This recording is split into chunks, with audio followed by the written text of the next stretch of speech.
So this is my first time doing a little bit of a longer form video. My name is Hayden Pinarelli. I work with service-based businesses every single month on Facebook and Instagram to generate high-quality leads, and I also help with setting up the systems backend that convert those leads into customers. Now, something that I hear a lot is, the issue of follow-up with these leads and, getting ghosted, not getting the responses in time, all types of things that are related to just issues after the lead actually comes in. So this is more of a problem with the system behind the ads and less a problem with the ads themselves. Now there's 5 psychological principles that I've broken down to kind of explain how they work, what they look like, and then also examples of bad messages to use and good messages to use and the outcome that comes from both of them. So if you have a follow-up system in place or you're the one following up with your leads, this might help you out and how you can reframe your wording with them to remove, uncertainty and help with people who are curious, cautious, or not ready to decide. So we're going to start over here with principle 1. It's uncertainty avoidance. People delay decisions when outcomes feel unclear. And you can probably reference your own brain with each one of these. It's kind of cool. But realistically, the first question, a hesitant question to ask, is whether or not they're making a mistake. So good nurturing can clarify what happens next for them and remove the unknowns associated with it and explain the process calmly. So instead of pushing someone with the question, when can you book, which might trigger them to feel like they don't know enough yet to answer that question, which will cause them to either delay their response or ignore you entirely. So on the other end, you want to offer, especially with higher ticket services, you want to explain to them how this works if that helps. And that removes the associated risk for their brain and will 9 out of 10 times get more engagement from them. Now the second principle I've put on here is cognitive load. Now if people have too many options or there's too much information available to them, the same effect kind of happens, and that's no action. The brain shuts down and procrastinates and begins ignoring messages. So good nurturing will typically contain one idea per message, allowing them to make one decision at a time with short explanations. So if you blast them with one message that explains everything at once associated with your service, chances are that they're going to, how you feel when your ex-girlfriend would text you a long-ass paragraph and you're like, dude, I ain't reading all that, right? So it's kind of the same concept. You are going to procrastinate or avoid responding to it, depending on how much it's overloading, right? So the solution to that is approaching it from what they may be concerned with first, right? So most people ask about pricing first. I'm happy to clarify for that.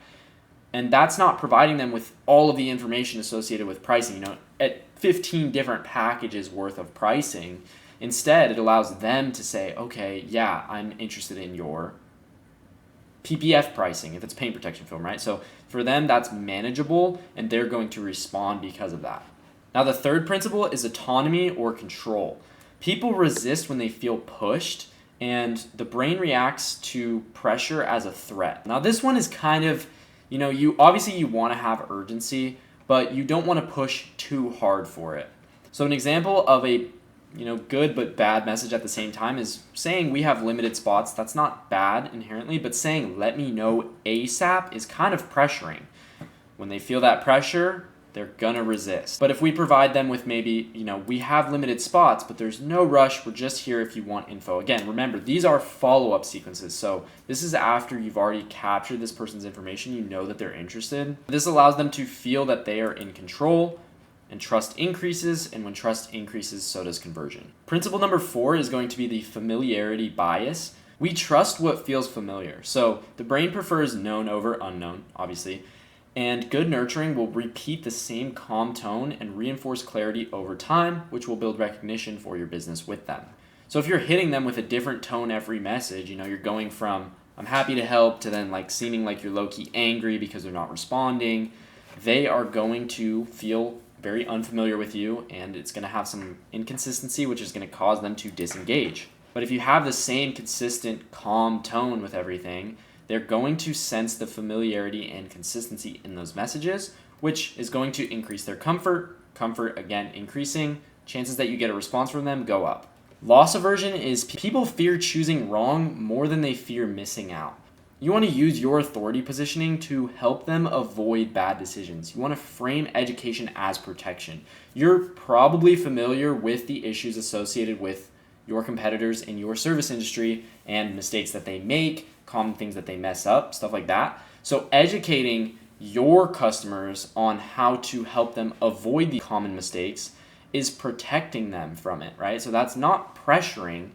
And on the contrary, saying something like the offer expires tonight is typically a bad idea when you're offering a higher ticket service, because contrary to like a Black Friday t-shirt sale, it's like, okay, it's a $30 t-shirt. I believe that the offer expires tonight. I don't feel like I'm getting manipulated into making a decision that I'm undereducated on because it's a t-shirt. At the end of the day, I'm buying the t-shirt because it looks good and I want it, right? But this is a higher ticket service. Like, this is a big decision. This is a lot of money. And you don't want to pressure these people to where they feel manipulated by your sales tactics. So build as much protection as you can with them and get their behavior to lean in instead of avoiding the decision entirely. Think of it logically, right? If I'm a welder and majority of my clients' tickets are going to be, upwards of 10 grand because I'm doing perimeter fences, chances are telling someone to make a decision on a $10,000 perimeter fence before 12 a.m. tonight is not going to make them feel good, and they're going to feel pressured by that. And,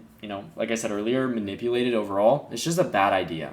So when you utilize trust-based follow-up, you'll get more people replying. You'll have more natural conversations, which should be your goal overall.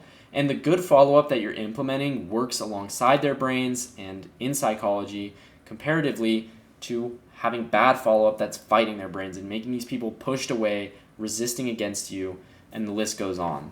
So my @ is Hayden P, HYDNP on every platform. If you want help setting up a system like this in your business, or you need help with your meta ads in general, drop me a follow on either TikTok or Instagram and shoot me a DM, and we can work together to set something up. If nothing else, shoot me a subscribe. I've never done this before. This is my first time doing long form content, but on my other platforms, I post like easily digestible short form videos, kind of very similar to this.